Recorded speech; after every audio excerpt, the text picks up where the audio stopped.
thousands and thousands of people standing behind me, and they've all been waiting for something that's very important to them. It's not a job. It's not healthcare. It's this.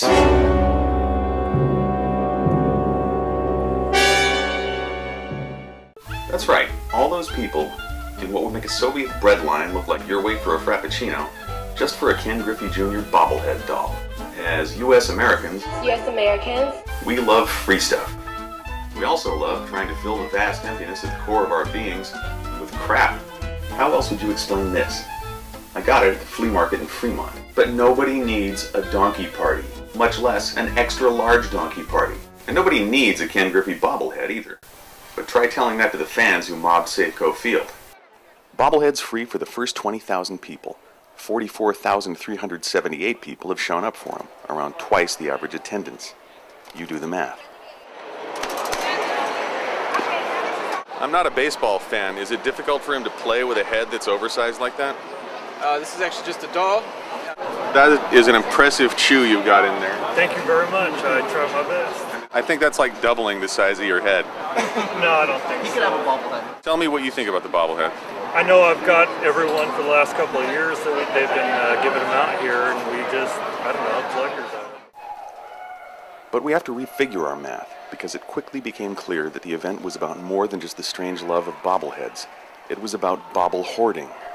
Why do you have a whole suitcase full of bobbleheads? I bought them at the beginning of the season.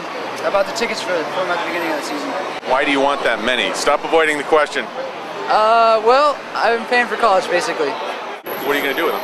Sell them. Can't you just sell weed like any other guy your age? That's illegal. Oh yeah, that's right. That seems really excessive, but why do you have 3 bobbleheads? My boyfriend's father collects them, so we get at least 8 every game. How many does a reasonable man need? Well, he's not a reasonable man, so at least 8. So you're upset because they're out of bobblehead? Well, I guess we got here early thinking we could get one, but... Was it for you? No, for our grandson. Oh, you bring the grandkids into it, now I'm going to cry. Let me just tell you, my grandmother would have made sure she got me one. What do you think of that? Now you're making me feel really bad.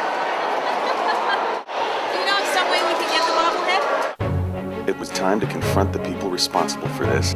Quivering among the wineries of Woodinville is the stronghold of BDA Inc., the world's largest manufacturer of the bobbleheads.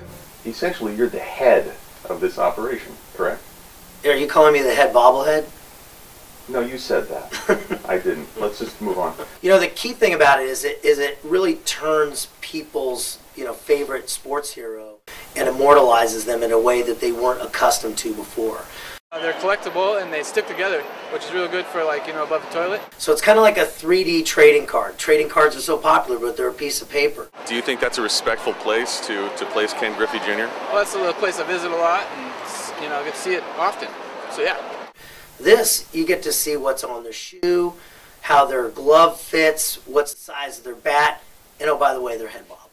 How do you account for the mania I witnessed at the Mariners game? These are collectibles. And there's another component, which is, think about the Ty Beanie Babies. When they went hot, you never knew how many were really made. We don't get a bobblehead. I mean, they were making millions of each of them, but still they were a collector's item.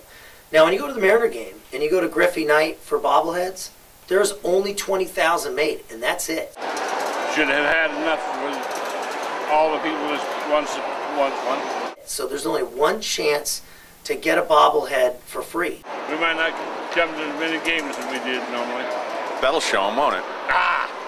You must be aware of the bobble hoarding that goes on at the games, and the people whose lives are destroyed because they don't get one. On a scale of 1 to 10, 1 being, oh well, and 10 being, oh my God, my life is ruined, where are you at? 7. Is there something you can do about this for the children? Well, for the children, I say to the adults, bring your kids early to the game. I've been wondering about the testing process, and I had this image of somebody standing by a conveyor belt when the bobbleheads go by and just going like this to them. Is that part of the deal? There is actually, believe it or not, a way to test how the bobble bobbles, because you get different head sizes, you could have different spring sizes, you could have different sizes of the bobbles themselves. So if the head's too heavy, you get a droopy head. It's not a bobblehead. And it looks like an addict. And right. going to run some names by you of people who I think would naturally lend themselves to the bobblehead treatment, and I want you just to tell me what you think. Uh-oh. Courtney Love. She's from Seattle. I can't touch that. The cast of Celebrity Rehab. Wow. You know, we do baseball bats. We could do some syringes. Me.